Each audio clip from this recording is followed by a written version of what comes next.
Being 7 o'clock, we'll call the Marathon County Board of Supervisors to order, please. We will start with the reciting of the Pledge of Allegiance, and please remain standing because that will be followed by a moment of reflection. I pledge allegiance to the flag of the United States of America and to the republic for which it stands, one nation, under God, indivisible, with liberty and justice for all.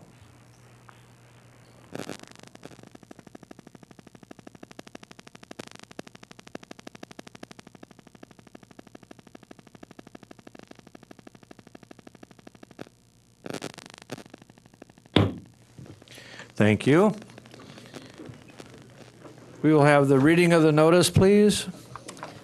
An educational meeting of the Marathon County Board of Supervisors will be held at the Marathon County Courthouse, Assembly Room, 500 Forest Street, in the city of Wausau at 7 p.m. on Thursday, March 21st, 2019, and the agenda was duly signed and posted.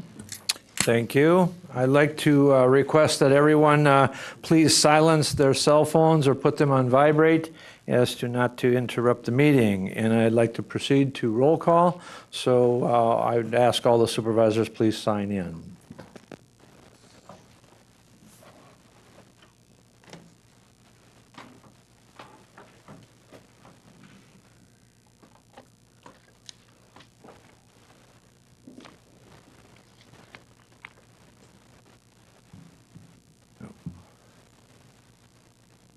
Can we mark? Mm-hmm.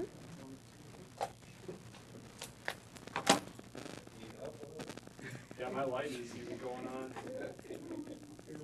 I'll get it marked. I'll get it. Take the microphone and pound on it. Take the microphone. I'll have to. Well, Jake, we'll make sure that you're marked here. And moving on. I'd like to welcome all the visitors we have here tonight to see the presentation of a great expansion of the North Central Healthcare Campus. And I'd like to welcome everyone. And so we will move on to public comment. And first, I'd like to explain that it's 15 minutes for public comment. And because we have two individuals who have requested to address the board, I'll allocate 7.5 minutes to each of those individuals. And first we have Kelly Paspahala. If you would, please come to the front and we can use the mic up here to address the board.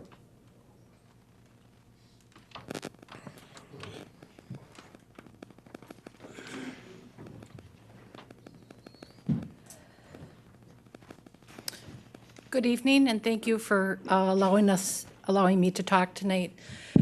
I'm on my 4th meeting, so I'm trying not to repeat anything I've said.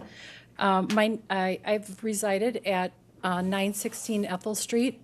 Except for the years of college and a couple years living in Milwaukee, I've lived on the southeast side for the last 45 years. I am employed as a registered nurse in an emergency department for the last 30 years, as well as a Marathon County medical examiner for 15 years.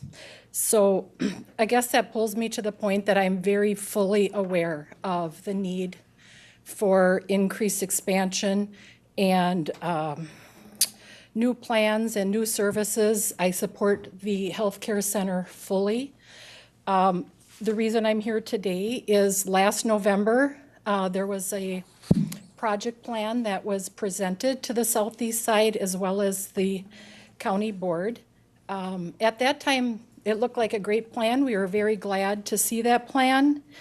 Didn't have a lot of contact in between November and March when a very small group of people received a letter. If you were within 150 feet, I understand that it was a policy for the city to send out a notice, in which they did.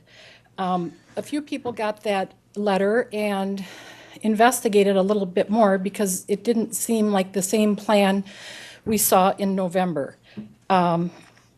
And it isn't. The buildings that we are concerned about are two of a 10,000-foot building, a CBRF, as well as another 7,000-plus building for the youth.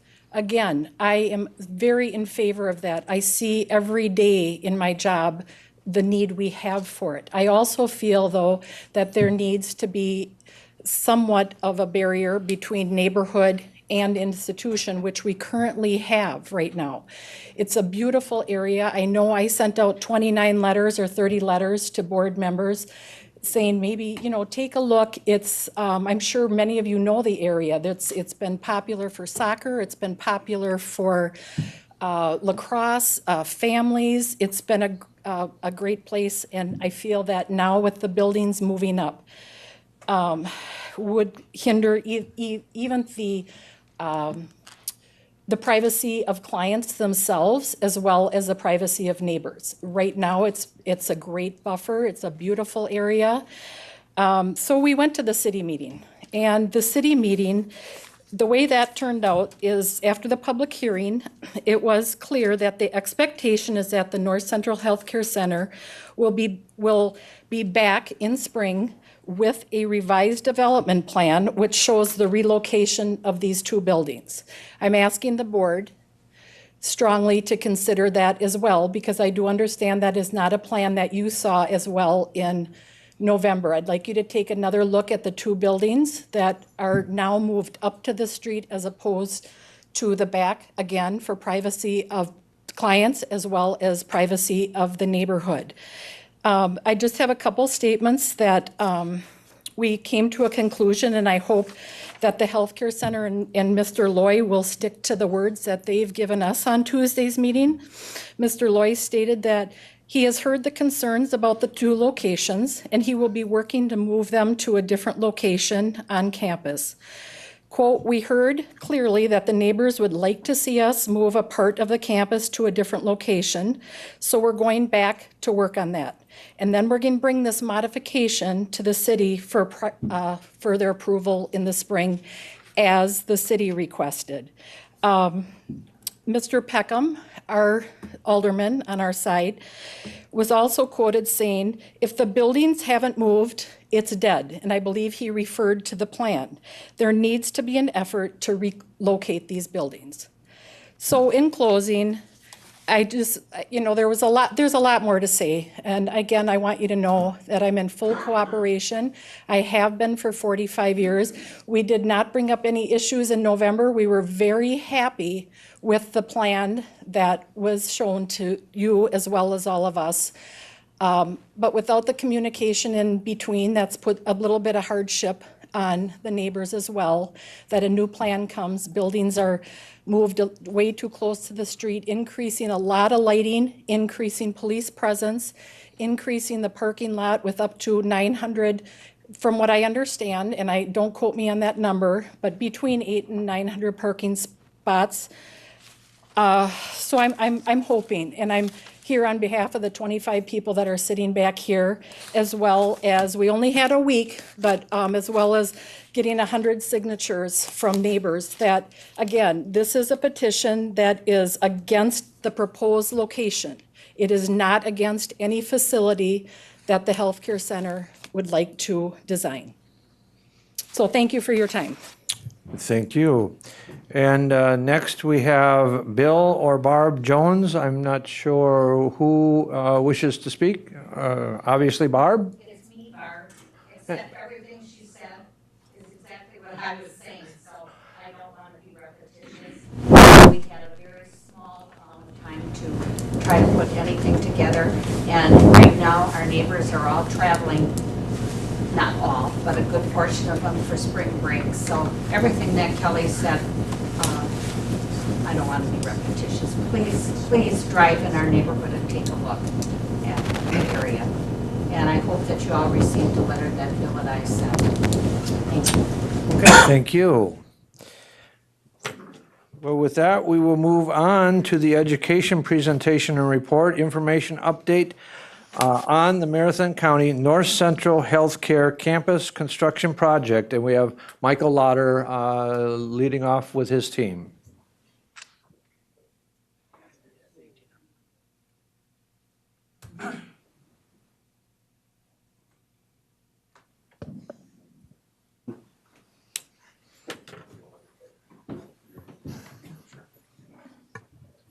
Good evening. I'm Michael Otter. I am the, Yeah, we gotta use the mic, otherwise the video doesn't pick it up, otherwise. okay. Good evening, I'm Michael Otter. I am the Director for the Facilities and Capital Management Department for Marathon County. My responsibilities are to maintain the majority of Marathon County's facilities, implement and administer the annual capital improvement program, and we also manage a majority of those capital improvement programs or projects annually. The other folks you're going to hear from tonight, Michael Loy, the CEO of North Central Healthcare, Lance Leonard, our Deputy County Administrator, Joe Stottleman, I'm sorry. Joe Stottleman is the president and principal architect for Angus Young Associates, and Troy Torgerson is going to talk to you about schedule. The last time I stood before you guys was in April last year, and we brought you a facility master plan for North Central Healthcare's campus. And we stood here and did our very best to convince you to borrow a very large sum of money and allow us to implement what the master plan had come up with. We must have done a pretty good job, because in June you all voted on it and allowed us to move forward with this plan. So tonight we're really excited to show you what we've been doing with all that money you guys voted to let us use. We are going to give you a brief history on the project. We're going to talk about what we have been doing for the last 6 months. We're going to show you several exterior elevations, what this project is going to look like. Troy is going to talk to you about schedule, the milestones we've hit already, and the things that are coming up. And lastly, we're going to open the floor for questions. You can ask us about this project, where we're at. We would ask that you please wait to hold your questions till the end. We will try to get through the program as quickly as we can, and then we would answer any questions you have. I'm going to turn it over to Michael.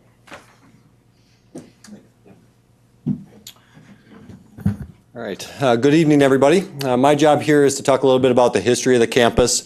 The history on the North Central Healthcare campus actually goes even further than what's on the slide, back to 1892 with the original Asylum for the Insane. But the property more recently was built in 1972. The healthcare center proper was built in 1972, so we're approaching about 50 years on that part of the property. The aquatic therapy pool was shortly thereafter added, and that part of the building was built in 1976. From there, the last major renovation project was in the early 1980s with the addition of Mountview Care Center. So the last major capital project on our campus is well over 30 years ago. As Michael alluded to, we did do a master facility plan in 2017. We knew that there were a lot of capital needs on our campus. So as an alternative to trying to just pick off projects through multiple series of years and in decision making, we thought we would take a comprehensive approach. So we spent the better part of a year doing that as a team. We went all over the state of Wisconsin, even into Minnesota, to get some concepts of what we could do with the project, and had a lot of conversations that got us to that plan. And that plan did two things. One, it said it gave us a budget, and then it told us it is possible to do all of this work within that budget and be able to pay it back from operations, which was really an important outcome for everybody involved. So that happened. That was presented in April, and then ultimately the county board did approve the bonding. From there, once the bonding was approved, we had authority to go ahead and do an RFP and select an architect and engineering firm. That was the partnership with Angus Young and MKM Architects. It's been a great partnership over the last 6 months, and from what was shown to you originally, that was a conceptual design. And it didn't get into the nuts and bolts of the details of actually can you practically and physically do that on the campus. There's a lot of utilities, there's a lot of history. And then as you'll see tonight, there's a lot of considerations that we had to accomplish in the plan that we needed to work some things out. And you'll probably hear this fact a couple times tonight, and that's we've probably went through a good baker's dozen worth of plan designs, really starting over and kind of trying to retool us to hit all of our targets. And we've done that tonight with our design. So at the end of February, we wrapped up that process of programming and space allocation with all of our programs at North Central Healthcare and our project team, and that's where we arrived at the design you see tonight. So that was about 3-4 weeks ago. We had kind of this preliminary plan from all the work we've been doing over the last several months. So this is a quick overview of our programs for our campus. I think that most of you are familiar with that, but just for the sake of touching on these this evening, I will quickly do this. We have really 3 major service lines in our campus. Our programs are much broader than this, but first I'll just start with, if you have a mental illness or addiction in our community and you need 24/7 help, you'll enter our behavioral health service line. That includes our emergency and crisis services, which operates 24/7 on our campus. Our inpatient psychiatric hospital is a locked 16-bed facility for adults. We had allowed adolescents onto that unit for many years. We're licensed to do that for 13 or above, but from an operational standpoint, we stopped doing that about 1.5 years ago because we just didn't think that was a good idea anymore. We have our crisis stabilization CBRF, which is a step-down unit or an alternative to hospitalization. It's a 12-bed unit for individuals with mental illness. That's a voluntary unlocked unit, and it's a nice program that offers a full continuum of care. Our medically monitored treatment program is our residential treatment program that started a little over 3 years ago with 6 beds. We expanded that to 15. You'll see in the project tonight that goes to 30. And then lastly, our youth crisis stabilization program offers 2 23-hour stabilization beds. We do a lot of youth crisis work. Any youth in our community that's in crisis comes to our campus. If we can accommodate them with a stabilization bed for 23 hours, they are most often sent to other state institutes, which does have an impact with law enforcement. That's about a 4-hour minimum of transportation to Winnebago or back at a minimum, and we're doing 2 or 3 of those a day. Our outpatient services are really for adults or individuals that have a mental illness or an addiction that want help on an outpatient or a community basis. A couple programs there: traditional counseling and psychiatry, intensive outpatient, which is more intensive counseling, so multiple hours a day, multiple times a week. Our day treatment program, which is even more intensive than that. That's all part of that continuum and that step down from hospitalization. And then lastly, community treatment, which is a case management program with individuals with severe and persistent mental illness, where we case manage about 500 individuals in Marathon County alone, where we go out to their homes and into the community to make sure that their symptoms are managed, their medications are managed, and that they can stay in the community. That's a very effective program. And then lastly, Mountview Care Center, which is one of the largest skilled nursing facilities in the state of Wisconsin. It's licensed for 200 beds. We have 4 main units. Our post-acute care is a rehab unit. It's about 25 beds. Our ventilator care unit is one of 5 in the state. That's 25 beds. Our long-term care program is 32 beds. Right now it's operating at 40, but over the course of this plan, we'll actually go down to 16. And then our memory care program is a dementia program for 100 beds. And we typically deal with individuals with dementia that have more elevated symptoms of their disease that other nursing homes don't take care of. And that's really our core. All told, today we're licensed for 200. We operate about in the low 180s. The plan calls for us to move to 176, which will follow some of the same transitions we're seeing and have seen over the last 5 years. And that's part of the strategic plan that this board saw last year that went into this plan. And then, there's this thing called the aquatic therapy pool, which nobody knows about, but it's a really wonderful program, and that is definitely a cornerstone of our campus and will be going forward. So that's a quick overview of the programs that are currently on the campus. Again, we have more programs than that, but just to keep a reference there. In terms of project goals, there were many, which made all the iterations possible, but proudly I think we've hit on all of these. So I'll just touch on them again for you. These are the same goals you saw last year. The first one is efficient clinical operations. Over the years, as we've added programs and changed programs, they've gotten located all over the campus, and that's really inefficient. In one program specifically, it has 4 different locations. Obviously, there's increased cost and expense, and really not a great experience for people coming to have that all over the campus. So part of our plan was, how can we co-locate like programs, and we've done that in a very meaningful way. The second element was really important, is around improved wayfinding, security, and access. Wayfinding on our campus, as all of you know, and anybody that was brave enough to go on a tour with me when we started proposing this plan, learned we put in quite a bit of steps, right? And it's a maze, and we wanted to clean that up. And then most importantly, we wanted to limit the amount of hallways that public uses. And we've done that very meaningful in this plan because security is really important. 2 years ago, we had a situation where we tried to lock down our campus. It was traumatic for the neighborhood. It was traumatic for our staff. It took a long time to be able to lock down our campus because of the age of it. In this new plan, we should be able to do that in minutes, which is going to be really tremendous. A much safer campus. The third element was to incorporate evidence-based design. Obviously, what was designed in the 70s is no longer contemporary now from a treatment standpoint. There's a lot of opportunity there. You see a picture off to the right. This is just a design concept. It's not actually part of the plan, but it's an inpatient psychiatric hospital, and that looks dramatically different than our inpatient psychiatric hospital today. And those are some of those light concepts that we like, where it brings a natural light and really therapeutic tones. The fourth element is support higher acuity care, which as we move forward, more and more of our care is for a more complex patient that has higher medical needs, so our facility needs to be able to support that. We wanted to deinstitutionalize and still provide flexibility for future growth.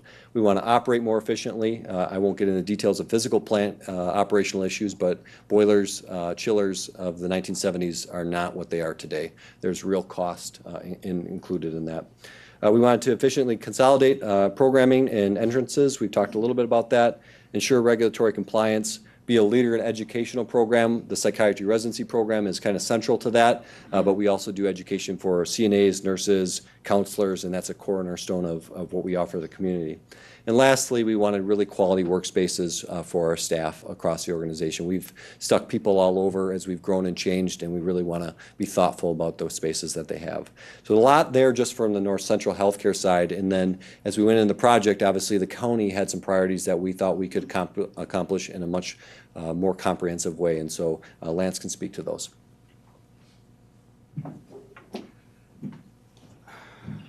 As was alluded to, this is, I think, presentation number 3 or 4. So each of these we're trying to make different. But normally when we're out in the community and we made our last presentations, we spend more time than what we have right now talking about all the things that North Central does. We recognize that many of you, all of you know the great programs that North Central provides. But I think just to ground us, I'll just refer to a couple of things. The statutes, Wisconsin Statute 5142 puts the onus on the county and specifically on the County Board of Supervisors to provide programming relative to substance abuse and addiction and mental health programming for people within our community. That's an obligation on the county, and that's what North Central started with in terms of its programs. That's what it does for Marathon County. And I think it's important to begin with that because if you look at our strategic plan that was approved by this board, that is central to many of the goals that all of you identified as where Marathon County needs to go to be effective and really be a leader moving forward. But it's not just our strategic plan with references to having access to treatment for substance abuse. It's not just simply finding an answer to the very complex question of how do you effectively combat the heroin and methamphetamine epidemic, provide access to mental health treatment for children. It's all those things. But if you look at the life report for Marathon County, those are the two top calls to action for our community. Dealing with substance abuse and addiction and providing effective access to mental health treatment, particularly for youth in our community. So I think it's really important, again, to ground us in this conversation we're having today when we lay out what this plan, how it positions us for the future. I think that's an important thing to start with. When we talk about what the goals are for Marathon County, and you look at the North Central Healthcare goals, I think all of the North Central Healthcare's goals can be consolidated into those first 2 goals that I list under for Marathon County. Quality of care, it's about people. When you look at a lot of the goals that Michael just discussed, whether you're talking quality workspaces for employees or all of the goals that together really make that experience at North Central Healthcare more conducive to effective treatment, it's about the people that are there to get care. That's important to Marathon County. That's at the core of what we're trying to do with this plan. The second part of that, we fully recognized the mission that all of you put us on relative to the fiscal constraints we were in. We recognize we need to be good stewards of the tax dollar. So we understood that this project needs to be fiscally sustainable. That is, it needs to pay for itself. And I'm happy to report to you today that through all of the iterations, again, more than baker's dozen that we've had in working with Angus Young and MKM, we're there. We're confident we're there. And then lastly, that comprehensive approach that Michael talked about for the county. You know, certainly the North Central Healthcare Campus is vast, but Marathon County, as Michael alluded to, we maintain a lot of property and we have a lot of buildings, a lot of departments, and they are not, just like Michael alluded to within the North Central Healthcare Campus, we have a lot of things that I think if we went back and had a really intelligent conversation when we're saying where things could be located, we would do it differently now. So we wanted to take the opportunity when we were doing this plan to say, how should we set this up? Not in the constraints we have today, but if you're a consumer going to North Central Healthcare, if you're a consumer going to the health department, or a consumer in our other programs that we have across the county, how can we set things up where it makes sense for the people we're here to serve? The people that, again, under 5142, it's the obligation of the county board supervisors to deliver those services. So again, I'm confident that we've delivered on all of those fronts. It's been really a pleasure to work on this plan. You know, I began my career in Marathon County working in the DA's office, and I was the drug prosecutor. So I saw the impacts of, you know, drugs, alcohol abuse in our community every day. And then I worked with Scott in Corporation Counsel, and I saw how it ravaged families. So I am really proud to be part of this project that I think really sets Marathon County up for success moving forward on each of those two fronts. At the same time, when we talk about the project, when we came to you last year and presented our master plan, that conceptual drawing, as Michael alluded to, it was that. Right? It was a conceptual drawing. You tasked us with, you know, hey, can you do this? As Michael Lauder referred to, we needed to know if we could come back to you and ask you for a large amount of money to do a large project. And what that did, Michael Loy's team sat down with our previous architect, and we did a lot of programming. And at the end of the day, the really important question is, again, can you do this? Can you do substantial renovations and at the same time service that debt without placing additional fiscal constraints on Marathon County and specifically on the taxpayer? And again, I think we can do that. That's what came out of that master plan that we presented many months ago. I think it is important to note from that master plan, what you're going to see, and we're really excited to flip those boards around and go to the next couple of slides, it looks fundamentally different. It looks fundamentally different from what you saw in that conceptual design. But I think there's an important piece there. We didn't add anything. All the services that Michael Loy talked about, all those programs, there's no new ones snuck in. We came to you and told you what the programs that were addressed within the conceptual design and that initial master plan, those are still the same programs. We haven't spent any more money. It's still the same plan, but make no mistake, we recognize, I live on the southeast side too, so I recognize this looks fundamentally different than what it looked like before, and I'm very happy that we have North Central Healthcare in a neighborhood of our community that is so active and so engaged in what we're doing and willing to give feedback. Again, I think even the people in the back, what you're going to see today looks fundamentally different than what you saw last week. So it's really been a pleasure, and I'm happy now to turn it over to Joe from Angus Young. Michael Loy took you through the project kind of from the history up until that master plan. Joe's going to walk us through kind of what happened after the master plan, after we got him on board, and we had all those meetings and all those various iterations of this drawing. So with that, I'll turn it over to Joe. Joe, do you want to grab a microphone from out there? Can we grab a microphone from out there? Sure. That'll give you a little bit easier time out there than behind this point. Does that work? Good evening. Just give us 1 second. Go ahead, we'll turn to the boards. Go ahead, Joe. Okay, all right.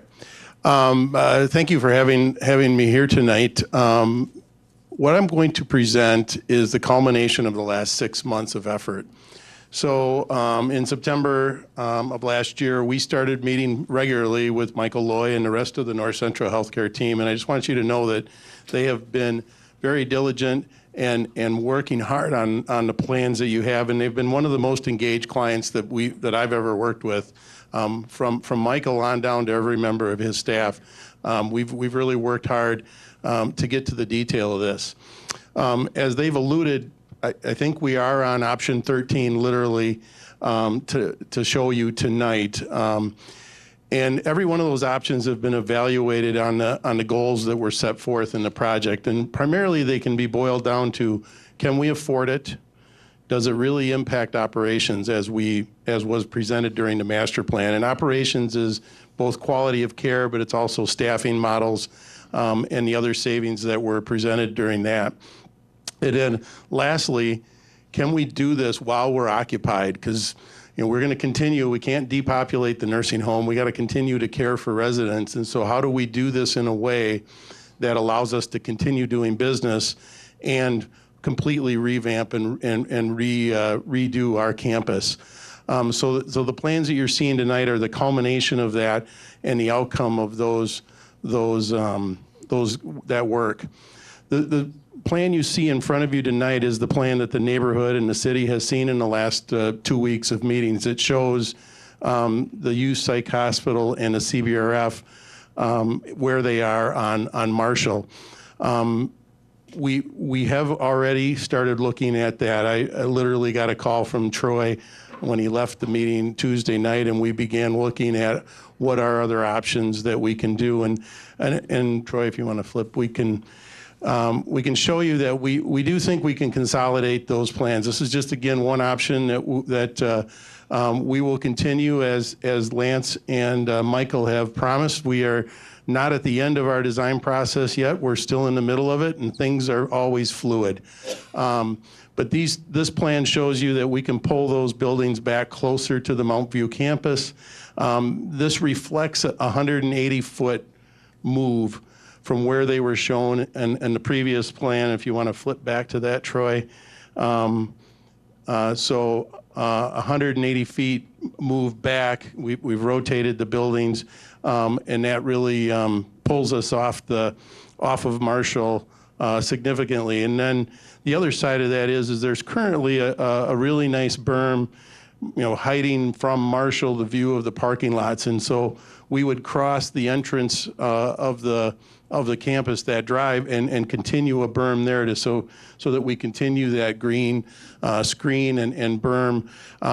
We see that as a great benefit for both sides of that berm. So the residents on Marshall and the neighborhood have a diminished view of the buildings, and the residents inside the buildings have a more natural view and not of the street. So it allows them more privacy within their rooms. So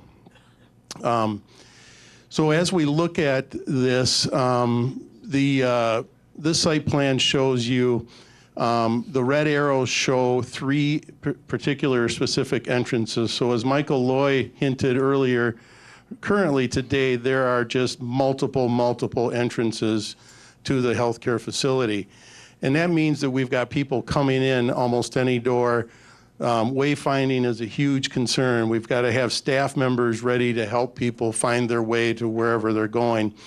With the redesign, we will have 3 front doors, one for the aquatics facility, one for the nursing home, and then one for the outpatient services center. And we'll get into the detail of the 3-dimensional design in a minute to really show how that is reflected in the architectural design, but that was a big part of planning this. The other part of this is the construction phasing, which we will get into in more detail as well, and that's what drove where buildings ended up on the plan. As was said, one of the more important goals of the project was to make sure we didn't have an institutional feeling within the building. And so the site plan, the parking lots are laid out so that there's 3 specific parking lots to reduce the large parking lot feeling, but also to make it that you're parking where you need to be. You're parking in the outpatient services area only, you're parking in a nursing home, or you're parking for the aquatics. So it really reduces your steps. And one of the ways to deinstitutionalize is to reduce the number of steps from your car to what your goal is. If you're visiting a resident, if you're going to the aquatics facility, the shorter that walk is, the less it feels like I'm entering a bigger institutional building. So this breaks that down. We still have one main entrance, and from that main entrance, you see the three different entrances, vertically within the building, and that allows us that. The other key to this plan is all of this parking would be set up for visitors. So this would only be patients and visitors of patients that would be parking in this area. All staff parking now will be on the other side of the building. And that's important to the operational and security measures within the building and staffing needs, but it's also important to the traffic flow. So we'll have much less traffic flow, especially in the after hours time frame in these parking lots, as staff are still coming and going at many hours of the day and night. But in these parking lots, the visitors won't be as prevalent during the evening and the late evening hours. So that separation will be, again, a big impact to the traffic within the neighborhood. So I know everybody really wants to see what it looks like, and as Michael said, these buildings are 50 years old. We're trying to mesh modern day architecture with some really well-built quality buildings that are still there and will still be there after we're built. So we're really trying to mix those images of materials together while still modernizing the image of the building. This happens to be a specific image of the entrance to the aquatics facility. And you'll see as we flip through, and Troy, you could move to the next, a variety of materials, but really that brown brick that you're familiar with the building would be the base of the building design.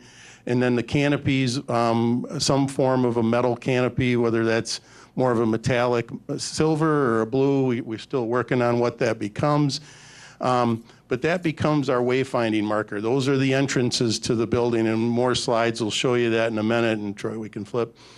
And then at those entrances, we really warm them up using some type of a synthetic wood product that brightens that up, that warms that up, and makes it feel more like a home environment. This happens to be an image of the bistro area, which is that small wooden box in the back, and it's the drop off to the main part of the mid-rise building of the nursing home. So the plan shows for a 4-story nursing home building that's actually 1 story. The first floor is group meeting rooms, educational rooms like this. It's therapy, which will have both inpatient and outpatient therapy, and it's nursing home administration. And then also it's a new kitchen for the campus. So a much more consolidated and automated kitchen that allows us to reduce kitchen staff while improving the menu offerings within the building. So the first floor is primarily either staff or public space, and then the top 3 floors will be 32 beds on each floor, nursing care. Modern facilities set up under the standards of today, both from a code standpoint, but also from an operational standpoint, to reduce footsteps and reduce staff interaction and staff efforts to make sure they have enough time and all the time they can to care for residents. Yep. So this is a view actually from Marshall and Ethel, the main entrance to the facility, and this is not updated. So this, from our presentations earlier in the week, this still shows the CBRF and the youth psych unit close to Marshall. So those buildings on the right with the site plan that I just presented earlier would get pushed back significantly. But the real point of this image is to say this is our main entrance, and you can see that the buildings are set back off quite a bit, but the entrances are still visible. So as I enter, I can find which part of the building that I really wanted to go to. that blue metal in the tower, the image of that is important to us finding what's the main entrance to the building in terms of a visitor who might not know where they're going. But that park-like setting that's so beautiful out there right now, we're really trying as hard as we can to keep that going while we modernize. And one of the real benefits here is that when we're done, the majority of this building will be updated, so the view of the campus will be modernized completely. Construction phasing really became a very big part of our planning process. And the aquatics facility is a very important piece that wants to be done very early in the project. We know that the fundraising part of that was important and had a timeline to it, but also the CBRF and the youth hospital, for the reasons that Lance talked about earlier. There's just such a need to get that portion of the buildings built and operational as quickly as we can. So the first phase of this is the 1A, the round 1A is the aquatics facility, and the rectangular 1A is the CBRF and the youth hospital. And then 1B will start shortly after that. That's the nursing home, so that's the 4-story mid-rise building that attaches to 2 different buildings, so it has some intricacies in how we accomplish that, and requires us to demolish portion of the existing building that's there today. Once these buildings are completed, then we will transition residents out of the existing Mount View into the new building, and we'll start to free up space within the new building, or excuse me, in the existing building, to then start renovating that in phases. And so phase 2 would show the existing Mount View renovation, and phase 3 would show the existing behavioral health renovation. Again, those are existing buildings then that we would then renovate once we've got the new buildings built. And then lastly, phase 4 is where we're tearing off, again, another portion of the building to allow for more parking and better delivery of products to the kitchen, the new kitchen area, and materials to NCHC. We've had many concepts of the 13, and many of them phasing just drove everything.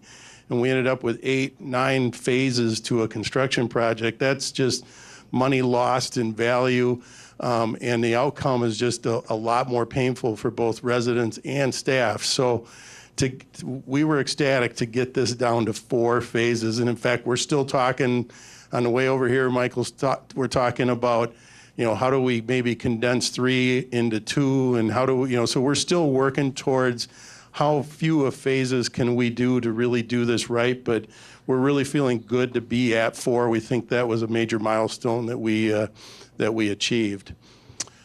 So next, I'll turn it over to Troy to talk about the schedule. Thanks, Joel. Stepping around, one big milestone that we did hit recently was the Federal Aeronautics Administration gave us clearance to go ahead and build the 4-story tower, hence some of the delay. On March 12th, we finally got the okay from them to, yep, you're not on the glide path, everything works. So that was a big milestone for us. Monday and Tuesday, we had the neighborhood and the city meetings. Those are already behind us, and brings us here tonight to bring you all up to date from the last time we got together to talk about where are we at, where are we going with the project, how does it take off from here. We are going to be really, really busy in the next 2 months, 2.5 months, to hit a lot of different city dates for planning, to hit the Department of Health Services dates for the state approvals. Our next big upcoming sessions are we've got 2 different neighborhood information meetings that we're hosting right at the North Central Healthcare Theater on April 4th and April 11th. I believe there's been additional postcards sent out for the entire neighborhood now. I get a yes from back there. So those are going out. It's open to the public, and that's going to be where we're going to continue on with our dialogue with the neighborhood to keep everybody informed as to what steps we're at this time. The next biggest event, and we've got an event before that, but we have to get the paperwork in for the FAA city variance. That's coming up on April 16th. And then back to the city, as was alluded to earlier, for the, I would say, the amended general plan on the 21st, and the precise implementation plan on the 21st, and then city council on the 28th of May. All this leads up to the bidding and phasing and going through that in June. Between now and then, we're going to be qualifying contractors, going through, seeing who's qualified to do this from not only a healthcare standpoint, so we keep the residents safe while they're there, because just imagine this, who's done a remodel at their house, okay, times 200. And plus the employees that are at North Central, all that's got to be taken into consideration. All that is driving towards completion in 2022. Actually, the 50-year anniversary towards North Central Healthcare's opening here in the community. A lot of information was presented here tonight. It's a lot for us, and we live it every day. So what we were going to do now, the entire team, and we're going to open up to questions from the county board based on the information that's been presented to us tonight. Subject to me hitting the right button to turn the slide. We'll open that up for questions at this time. So, questions from the board? Supervisor Rosenberg. Thank you very much, and thank you for presenting. It's good to see you for the 4th time in this week. I just want to also thank my neighbors for being engaged in this process. And I'm also glad that the rest of my colleagues got a chance to get a taste of what it's like to live and represent District 1. I know that being on this board for the last 3 years, that the services North Central Healthcare provides and is planning on improving are crucial for fulfilling Marathon County's statutory, strategic, and moral responsibilities. We cannot be the safest, healthiest, and most prosperous county without them. However, if anything is clear from the last couple of weeks, it's that if the county wants final plan approval from the city, those buildings have to move. I was at the City Plan Commission on Tuesday, and the decision to grant the general project was approved, but it was not unanimous.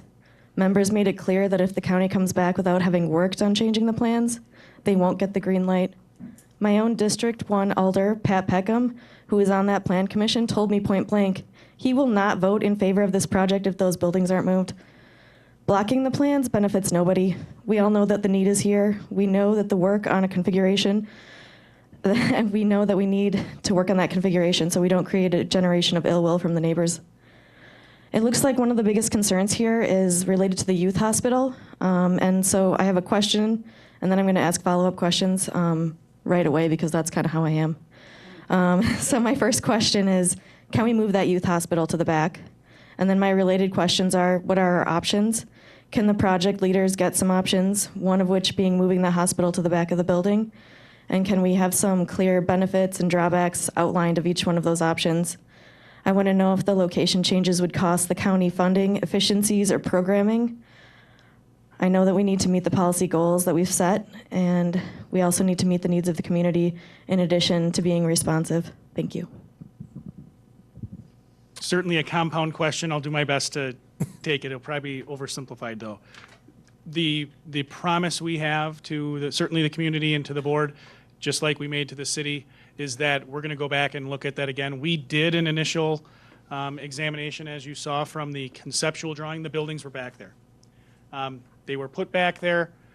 When our new architects came in, the determination was, hey, they don't fit.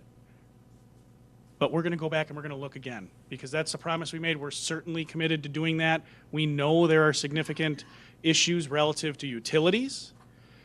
Fire access around the back of that building is something you just need to do. Regulatory compliance was alluded to. We need to deliver on that. It's an absolute. And also the fact that, when you're near that kind of precipitating edge, for those of you that all the community knows, when you walk around that walking path in the back, that is a pretty steep, pretty precipitous drop. So we need to look at all of those things, and we're committed to doing that. Do we have the answer today to tell you absolutely yes, it fits, and it makes sense from an operational standpoint and a long-term viability standpoint, or no, it doesn't? No, I can't do that. We were able very quickly, like Joe said, Troy, that same night as our meeting with the Southeast Side, was on the phone, and that's what you see today with that berm running. And we also planned Michael Lauder's idea to change the course of that path to run along the front of the berm, kind of make that a more, I guess I'll call it a green space, almost meditative, sort of more of a meandering walk than walking down the sidewalk. But we're going to do that work. We're committed to doing that work, and we'll bring that answer back. Certainly, we're going to have more information for the southeast side on April 4th and April 11th. Not sure that that answers all your questions the way you wanted, Supervisor Rosenberg, but that's the best I can do. I can that's the follow up with honest truth. email if you need. Yeah, no doubt. Supervisor Opel.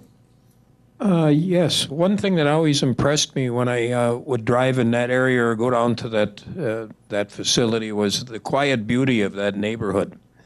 And I see now, I'd like to see them consider moving those buildings back is one thing I would like to see. And even in the conceptual design, the most recent one, a berm. So now the neighbors will get to see a berm, a road and a berm. I don't know how the neighbors would react to that. So, something, if they can maintain the natural beauty of that area would be great as far as I'm concerned. Thank you. Supervisor Miller. Thank you. On at our finance meeting Monday, Michael Lauder, where we went. You mentioned that we will have spent $45 million by the time this thing is done. However, on a couple slides back, there was one that said construction allowance was 57.8, and available resources were 73.3. What are we talking about? The difference between construction allowance and available resources? Sure. At the Finance Committee meeting on Monday, we were talking about how many dollars we were going to need in 19, 20, 21, and then finally at the end. And the 45 million that you're referencing is actually the 2020 number. So the actual project cost, if I remember right, is 57.8. $7,800,000 is the actual construction cost. And then you have FF&E, which is furniture, fixtures, equipment, contingency, the CUP. Contingency, the central utility. Yeah. Takes it up to 67 million, is that correct? That'll take it up to 67 million, Bill, plus we have the $6.3 million that goes into the Aquatic therapy pool. Yep. Well, you have on one of the slides up there, you showed 67 million for North Central Healthcare construction budget, plus 6.3 million for the pool construction. The total 73.3. Correct. Yes. So in total, we're talking about spending 73.3, not 45, not 57, but 73.3. That's when the thing is done. Correct. So at some point, we're going to have to borrow 73.3. Correct. Okay, thank you. Just want to make sure that. Well, No, that's actually, not it's quite correct. 70. It'd be 70 because 3,300 was, or 3,300,000 was raised by the community for the Exactly. pool. Right, so it's 770 was what you voted to approve. Authorized, the board has already authorized the bonding on up to 70 million. Thank you. Supervisor Schaefer. Thank you, Mr. Chairman. This does not affect the building that the Board of Health is in right now, correct? These buildings down here? Lakeview Professional Plaza? Right. No, not at all. So all the entrance for the employees is still coming off the end of Lakeview, parallel to the airport? In this plan, when we're done, all the employees will come off of Lakeview Drive and go around the building, yes. Okay. Thanks. Supervisor Black. You just took my question. If I could just add one thing, you actually referenced the Board of Health. The Health Department is in the other building, but Lakeview Professional Plaza, as Michael alluded to. Okay, just want to make sure you got your question answered. Okay, Supervisor Krause. Thank you. I was wondering about the parking area. It seems that some of the departments don't seem to be growing. In fact, some of them, the population is being reduced, not by a lot, but by a little. And I was just wondering if the parking lot area has been increased. It looks like it has been, and I'm wondering why. Sure, we can take that, and I'll patch this to you, Joe, in just a second. But I think it's important to note when you see the parking from the street, the parking is virtually, well, I shouldn't say identical, but the number of spots is nearly the same. The expansion of parking is part of that. When Michael Lloyd talked about the goals of North Central Healthcare, part of this project is really to have that front of house, back of house.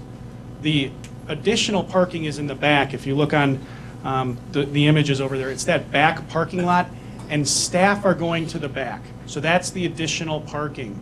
The other piece I'll add to that is that when I talked about the goal for Marathon County, that third goal of kind of that comprehensive approach to looking at what it is we do, right now, when North Central Healthcare consolidates their operation, to your point, it does call for a consolidated operation. Kind of, there's like a dividing line in the middle of that plan. That vacated space offers Marathon County, offers all of you a very good opportunity to say, how can we set up this campus to better serve the people of Marathon County? We have a lot of people, when they're talking about getting services, whether through North Central Healthcare or the health department, it makes a lot of sense to sit back and think, if I were a consumer, what adjacencies, just like Michael and his team did with Joe when we're designing a single building, we should take that same approach with the campus. So we should think about, what does that vacated space allow us to do? And one of the thoughts that we're going to continue to examine is, social services seems like a good fit. Michael's got social workers, he has CCS workers, comprehensive community service workers that really are out in the community working with people with needs, sometimes very high needs. Social services does the same thing with families, and certain times those people overlap. People getting mental health services through North Central Healthcare overlap oftentimes with families that we have in child protection cases. So looking at locating social services in that vacant space, again, having that extra parking for North Central Healthcare employees in the back, that's why you see what in our plan, it is additional parking, but it's all hidden from the street. It's that back of house, front of house separation, and it does allow Marathon County to really take a, again, like I said, set things up in the way that makes the most sense for the people you're trying to serve. Gives us a lot of options, and we certainly have to consider parking and traffic flows. But that is at the conclusion of this project, which, as Joe referenced, is 3.5 years long in terms of construction. We have four years to figure out all those answers about what works best there. How do we address the community's very important concerns about parking and traffic flow? So the short answer is, it gives us time to look at that comprehensively, but we did plan. That's the plan, is to start to do that, to look at how do you locate services next to North Central, next to our health department, that make the most sense. Does that answer your question?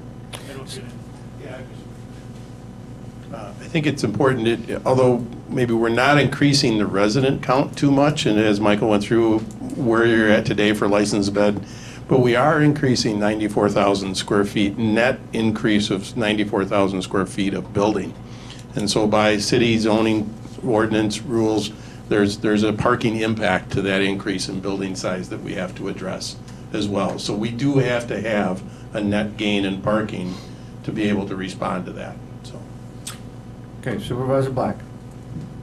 Thank you, Mr. Chairman. Do we need to do a new traffic analysis study because this is in a fluid situation, the design process? I know some of the residents have approached and asked for a revised study if one has been done, and maybe I passed that up early in the design process. I've only been on the board a year. Do you recommend that, or what are the results from that first traffic analysis study for the neighborhood residents? We didn't have to do a traffic analysis study for the initial plan, and I think maybe I wasn't clear. Earlier in the presentation, we talked about all the services that North Central Healthcare currently provides. There's nothing new added. So for 4 years, that traffic pattern shouldn't dramatically change. You may have a little bit of an expansion in the CBRF, like Michael alluded to, a little bit of an expansion in MMT, so we will serve marginally more people. But like we referenced to the city, and we're certainly going to do in our community meetings at the southeast side, it gives us, that's really a problem that's a potential issue 4 years in the future. We certainly are going to have to take some significant steps with regard to traffic for construction, and that's where these guys have all the input on that, so if you guys want to address that. Could I just follow up on that real quick? Where you said, Lance, I'm sorry about that. We had a large project down the West Coast, and there were a lot of traffic construction issues that lasted for 3 years with Orange County and the city of Irvine and Anaheim, California. And is there a provision or is there a traffic flow plan that we have now currently to deal with that construction process out of a courtesy to the residents who live not only within 200 feet around that facility, but a half-mile out in some of those feeder streets that come into the major arteries of traffic? The short answer to that is in process right now with the city of Wausau, engaged with the city planners and the zoning to go through that. We're very early on in how the construction traffic patterns are going to be. We have some good ideas, but as of right now, we don't have a finalized plan, but we are engaged with them at the moment, and updates will be provided when we get those. I'm hoping that we'll have something before the 4th or the 11th, but if we don't, they're going to be put out as we get that update.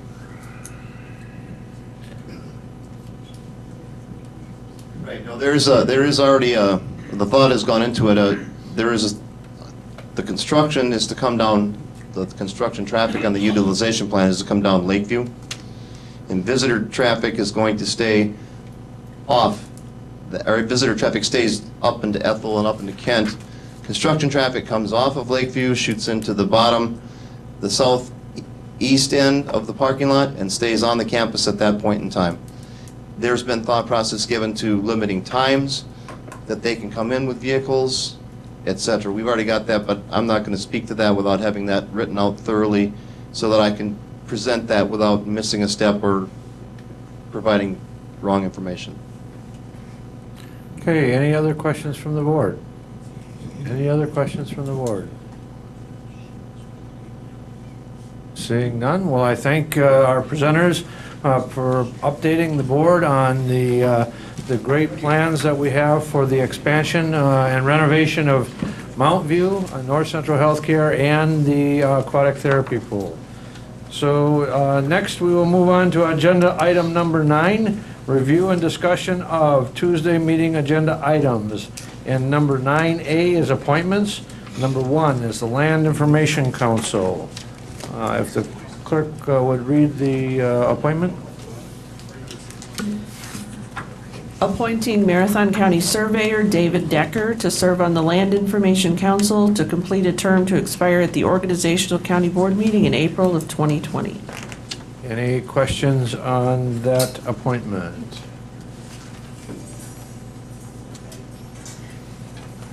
Okay, moving on to ordinances. Item 9B1, Environmental Resources Committee. A, amending the General Code of Ordinances for Marathon County, Chapter 17 Zoning Code, Ordinance 0-6-19.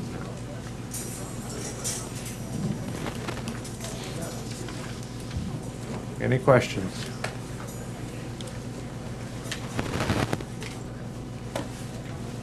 Supervisor Seiler. Yes, thank you, Mr. Chair. I did receive some calls from officials, the townships in my district, after they reviewed some of this packet, and there were questions. Oh, I'm sorry. Pardon me. My question is for number 2. Okay. I'll be back. Okay.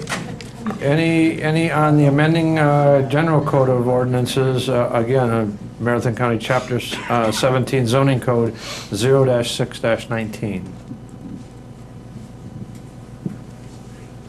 All right, moving on. Item number 2, Public Safety Committee. A, revise the uniform addressing ordinance to reflect the fee schedule and guidance modifications, Ordinance 7-19. Supervisor Seiler. Thank you, Mr. Chair. Again, I did receive some questions about this from town officials because of some of the historical nature and how the signing was handled. And so there were questions on the cost and who will be providing those signs. And I'm just wondering, I did take a look to see if there might be information in minutes from the last public safety meeting that might be helpful. those haven't been posted yet.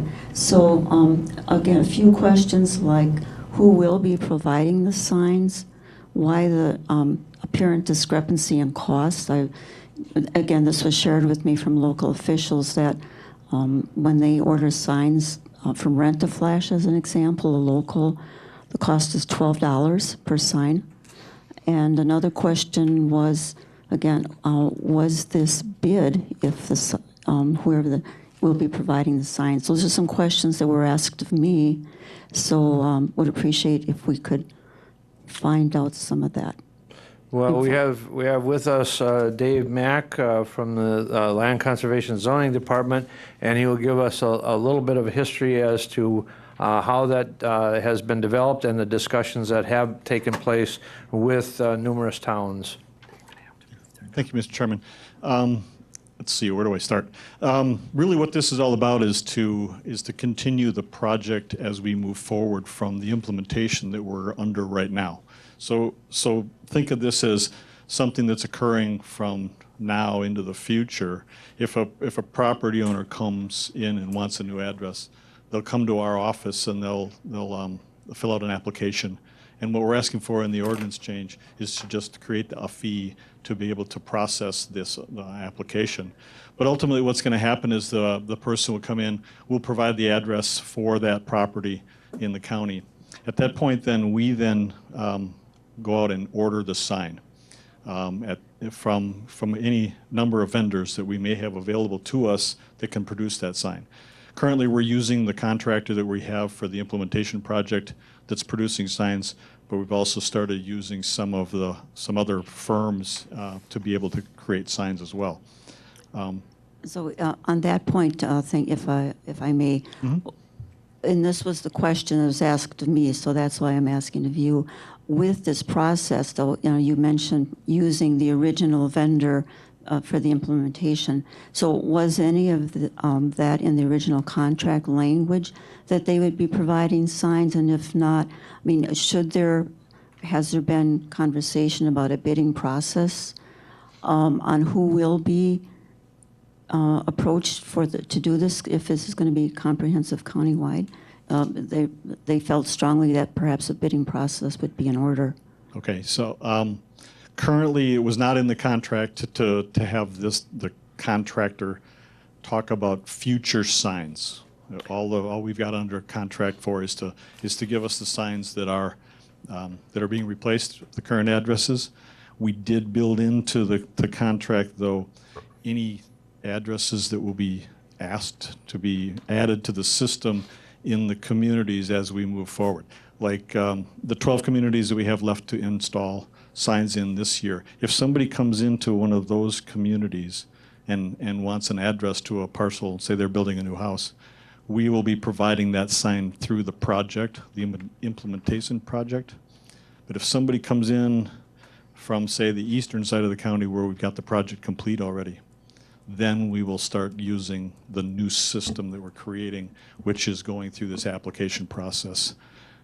The signs that we're looking to purchase have not gone through a bid process, and I don't know that we need to, and I guess we'd have to discuss that with Corp Counsel as to whether we have to go through a process, because we're only purchasing a sign that's going to cost about $40 in that range. So, go ahead. $12, $40, $75. Okay, I know it's getting in the weeds, but these are the questions. Correct, and really what the cost of the application fee is processing time for staff. It's the cost of the sign. It's the mailing and shipping of the sign and the post that's going to be available to install the sign. Those are all the costs that come to about $75. So all of those are included in that whole process. And as the process goes along, once we assign the address, we order the sign, we will ship that sign to the town. The town will then install those signs. Currently, all the towns do that installation or have done that installation of the signs prior to our implementation project. So we're going back to using the towns to do that installation of signs. Go ahead. I was just going to say, we average about 300 signs, new addresses every year, countywide. And so that's the kind of the number if you want to have that in your head. Some towns won't have any any additions in a year. Some may have 30, 50 in a year. So it depends on the community.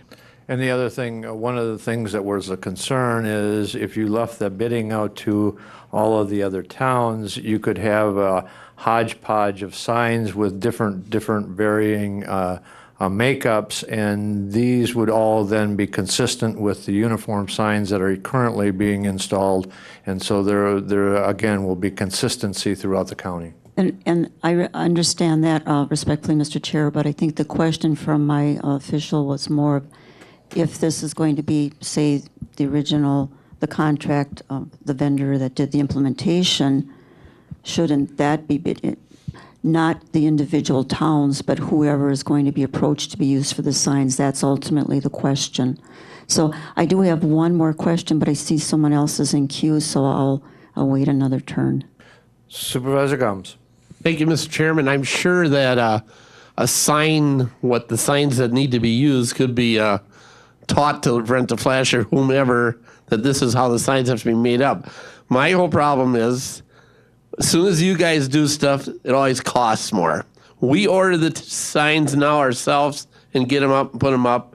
It's like Sandy says, $12, $20. As soon as you guys get involved, it's $80. What do you charge now for that address number? We're currently not charging anything. That's a good number right there. Correct. Okay. Supervisor Miller.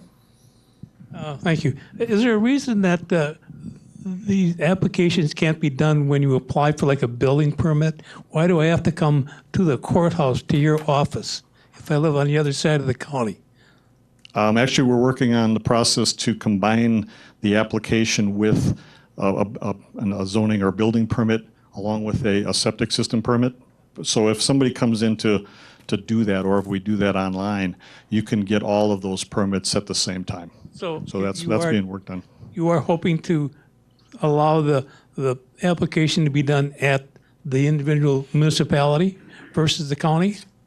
Well, actually, if you're looking to build a new house on a piece of property, if you're in the rural part of the county, you're going to need to come in and talk to. You're going to get us anyway? Yeah, you're going to need to do a septic system permit. Oh, shucks. That kind of thing anyway. Okay, thanks. But we're trying to combine those permits so that, we can make it a lot easier. I was just trying to make it property owners. easier, that's all. I forgot it's government. At this point, when we're involved, you can't get that permit from a town themselves.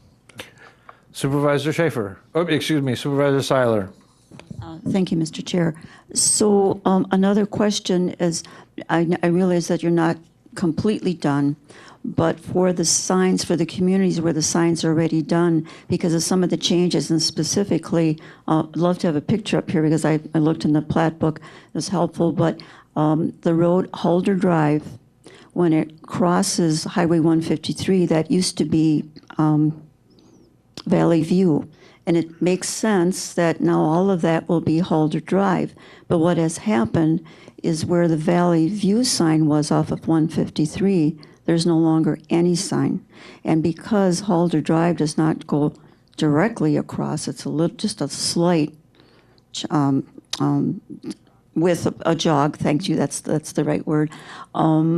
It's not apparent to somebody that's not from the area, so it's confusing. And the question is when or if the county or whoever will go back to these places, and there should really be, if we're going to have consistency and try to cut down confusion, because that name changed, and that's one, I've heard that comment before. So ultimately, my question is, at what point is it the county?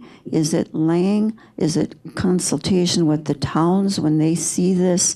When will that type of thing take place? Because it's confusing, it's potentially dangerous, and as we know, GPS we don't know when that's going to get caught up. So right now, it's not safer or more consistent. It's confusing. Yes, and then let me just to reiterate that we're in the middle of our project.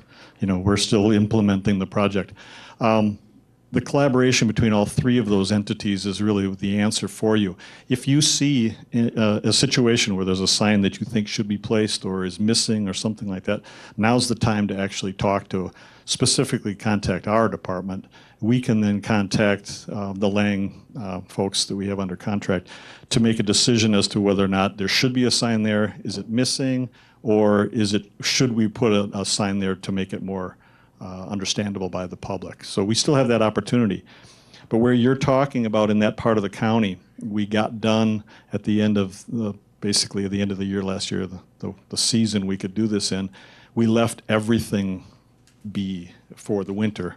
They'll be coming through again in this spring here, hopefully real soon when we get rid of some of the frost, and go back in what they do, what we call a touch-up or cleanup phase, where they'll go in and remove the old signs, the old street name signs that are supposed to be removed, and do some of that cleanup. So that could be done, and we could add a sign if we need to that location if it makes sense to do that. Okay. We can do that now. So a conversation with us, or having somebody from the town call us and talk to us about it, and we can look at that and make those changes. It might be a good idea for the county to reach out and maybe have some sort of a session with the town so they could make their list, as you did with the road names. And one last question I'm getting a lot of. Initially it was, you will be able to keep your old address or you'll get your mail for 1 year after implementation. Well, now because of the delay, what is, define that. I don't know, and people are asking. So what do we have? There isn't any real magic number. I mean, it's not exactly 1 year from the day your sign shows up on your property. The post office has given us a window that, of course, they're going to keep the old and new addresses for years to come, because they're just going to have those in our database. We're going to have those in our databases as well, especially with dispatching. But the post office has told us that it's not going to be necessarily a year, and they've gone as far as to say it could be closer to 18 months, that they will still actively send the mail to the old address with that new address there. So the constituents should know that within that year and a half time frame, you will be able to still receive your signs. So if you got your signs early last spring when we first started the project, you'll still have till the end of this year to be able to utilize that old number. And the signs that are going in this spring, they'll have a year and a half before that goes on. It's not dependent on the project length. It's about, So it's per address. Yeah. Okay, got it. Thank They're you. all going to have time, and the post office is aware of that. Okay, Supervisor Schaefer. Tell me a little bit about this uniform address. Is that something new? No. The reason someone asked. Just first thought about it. You know, they have a new wing going up. I know. Thank you. Been there once. The reason we had that the public safety put the $75, and we didn't want to change it every year. You know, we could have put 40 in, and the next year if they raised it to 45, then we'd have to come back. And so 75 is that's the number that we decided on. Hopefully that's good for the next 4 or 5 years. So. Yeah, and if I may, that number reflects the sign that we're purchasing now. But if we do get a hold of signs for a lot lesser amount, I mean, that'll be good for the county to be able to offer multiple, companies that can provide signs like that. Okay, any other questions?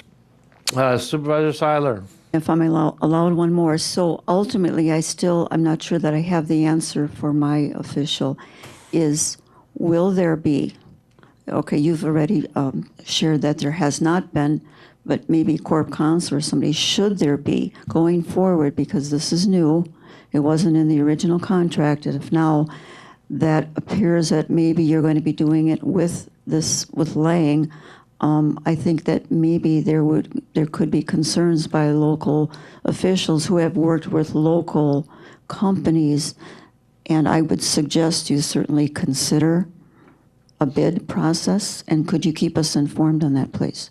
Certainly, and if I may, we've already started using other firms besides Lang to produce the signs, and then they're more local, if you will.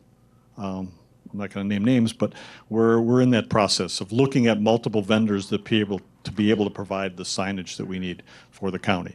If we have an issue where we need to get a sign out there really fast, we might be able to utilize somebody that's more local that can do that for us without utilizing a firm that's on the other part of the state. So we are looking at that, and we're doing that right now. We're not just using the Lang Enterprise people right now.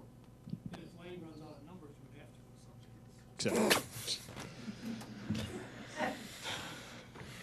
And we'll keep you apprised. We'll take that issue up with Corp Counsel and provide information at possibly the Tuesday meeting. Okay, any other questions on that agenda item? Okay, seeing none, we'll move on to item C, resolutions, Environmental Resources Committee, Marathon County, Wisconsin Governmental Responsibility Resolution for Urban Non-Point Source and Stormwater Grants, Resolution 14-19.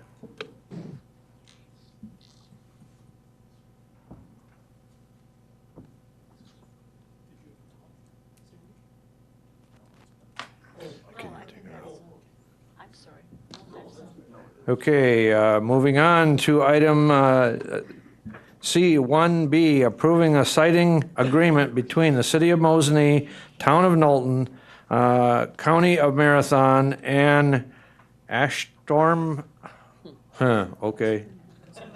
Munsco, N.A. Specialty Solutions, LLC, Resolution 15-19. Supervisor Schaefer. Thank you, Mr. Chair. Could the Court Counsel just briefly, that's about 108 pages. I really didn't understand the first 107. Just briefly, what is this? Back in 2016, the consortium that runs the landfill that serves the Mosinee paper mill indicated that they wanted to essentially open an additional cell to put waste into. And when they do that, then they have to provide notice to the municipalities that might be affected. And so they did that. And so we passed a resolution saying that Marathon County wanted to participate in the siting committee that's established by law. And so Becky Frisch and Melissa Johnson participated in the local siting committee. And they worked for more than 2 years. And in the process, the original proprietors were purchased by Alstrom Monkjo. And so that's ultimately who the agreement is with. And some of the features of it, kind of track a little bit of the experience we had with metallic mining. Well testing, reimbursement of adjacent landowners, reimbursement of the municipalities, and continuing insurance on that enterprise. So the committee was well pleased with the output. The town has already approved it, and so has the city. And I would just say, don't be intimidated by the size of the of what's before you, because really the bulk of that is the addenda that talk about the insurance coverage that they have currently, the insurance coverage that might be available in the future, and so really the terms and conditions of the actual agreement are really set forth in the first 30 pages, which for me is great. You bet. Any other, Supervisor Durham? Thank you, Mr. Chairman. Yeah, I attended a hearing on that some time ago in Mosinee, and I read through this agreement and contract. And the only thing I would say, it all seems to be pretty straightforward, I think. However, on one of the pages, one thing that caught my eye, and I'm on it here. Oh, gosh. These pages aren't really numbered. But anyway, it's under the topic hazardous substance discharge.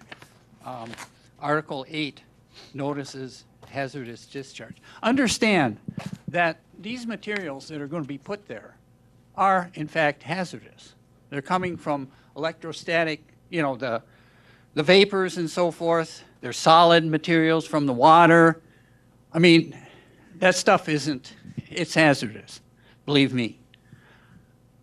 And the caveat I would put here is that it is creating another area that theoretically they're going to watch for, monitor and so forth, and all the safeguards are in there for this whatever period they're going to use it, and 40 years after, okay? And so it's fine. But in the long term, you're still creating an area that forever will be polluted. It is. It's like the East River Project. If you've studied that, stuff is still down there, regardless of what they've done. That's the only point I'm making. I understand if we didn't do this, how long would that mill go? So I understand there are trade-offs that in long terms are perhaps permanent. Okay? That's the only point I'm making, just for edification. I think they're doing everything they can, and if the ownership changes, there are safeguards for that too, in the transfer of all these agreements and so forth. I looked at that. So, it's a mixed thing, but it's something that I think, we would do. Thank you for listening to me. I will make one comment. We are not at liberty this board is not at liberty to change this agreement. It is not our purview to amend this agreement. Supervisor Miller.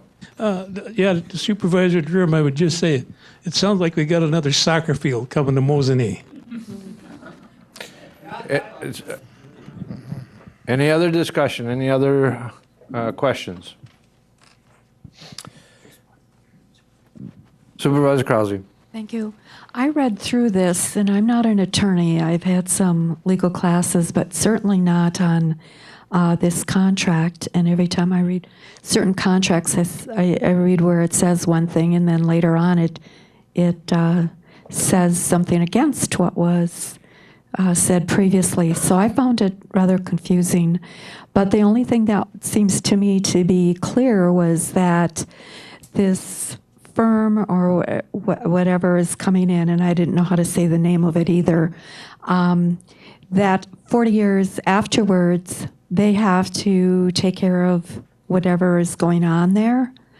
And that seemed pretty set and clear. And if they sell that business to someone else, that they have to take care of it too, which I'm just wondering how many businesses do that. And that's about all I wanted to say. Thank you. Okay, any other discussion? Supervisor Durham? I omitted, going back to that, what I was referring to, the hazardous substance discharge. At the end of the paragraph, the statement reads, Alstrom-Munksjö shall, upon knowledge of any such reportable hazardous substance discharge, comply with the spill law, Wisconsin spill law, in taking actions necessary to restore the environment to the extent practicable, okay, and minimize the harmful effects. Well, who decides what's practicable at that time and so forth? And it may or may not be able to really rectify that. That's the real point of that whole thing. And so in Marathon County, you remember, those of you who've been on this board for a while, we have like over already 100 brownfields. And those can't all be, cleaned up. So it's just a point of information. So who decides all those things when push comes to shove? Yeah. Thank you. Okay, any other questions, comments? All right, moving on to item 2, Human Resources Finance Committee. Item number A, approved 2019 budget transfers from Marathon County Department of Appropriations, Resolution 16-19.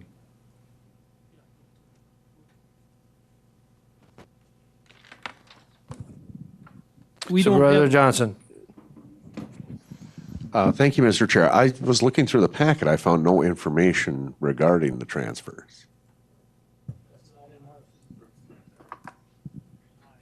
So if we could be provided those, that would be fabulous. Yeah, we'll get those, we'll try to get those out in tomorrow in an email. They'll be Okay, there great. tomorrow. Thank you. Okay.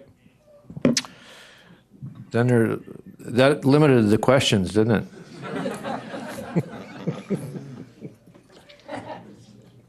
Okay, moving on to item number 3 then.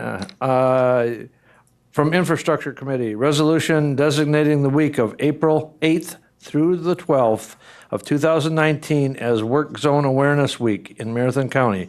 Resolution 17-19.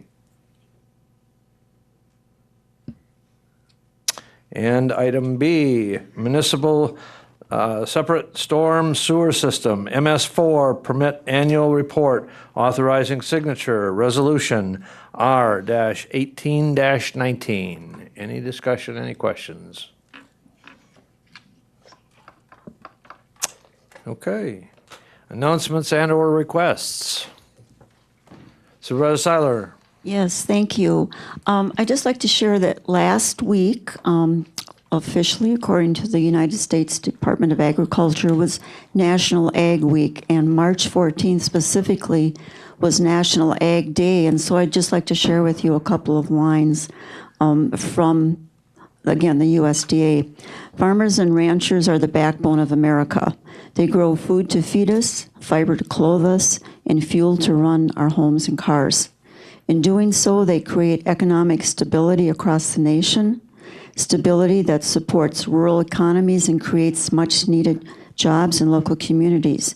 No matter who we are, where we live, or what we do, we all have daily reason to celebrate and thank farmers who dedicate their lives to providing for us all. So even though it's a week late, I still say I think that it's appropriate to recognize and thank you. I'll say thank you to our family, friends, and neighbors who do these great things for us. Thank you. Supervisor Zhang.